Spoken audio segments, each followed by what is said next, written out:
कि सब जहां एक और दुनिया में युद्ध चल रहे हैं, वहां पर ये लोग झंडे चंद्रमा पर गाड़ने की तैयारी कर रहे हैं।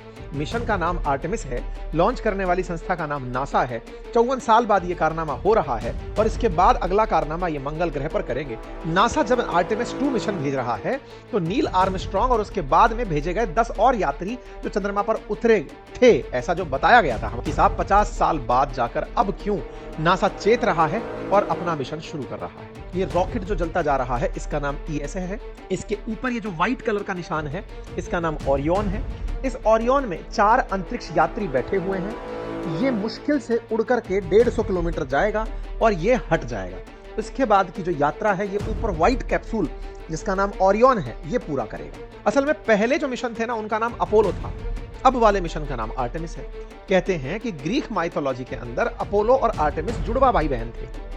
अपोलो भेजे जा चुके हैं तो आर्टेमिस की बारी। जब नासा ने बिना किसी अंतरिक्ष यात्री के ओरियन स्पेसक्राफ्ट को स्पेस लॉन्च सिस्टम से लॉन्च किया था और उसे वापस रिकवर किया था, बिना इंसान के चक्कर काटने 2022 में भेजा था आर्टेमिस 1। आर्टेमिस 1 2022, आर्टेमिस 2 2026, आर्टेमिस 3 2027 में शेड्यूल है। इसके बाद 4 2028 में, आर्टेमिस 5 2028 के एंड में। यह आर्टेमिस 1 4 अंतरिक्ष यात्रियों को 10 दिन तक अंतरिक्ष के चक्कर कटाएगा और 10 दिन बाद वापस पृथ्वी पर लेकर लौटेगा।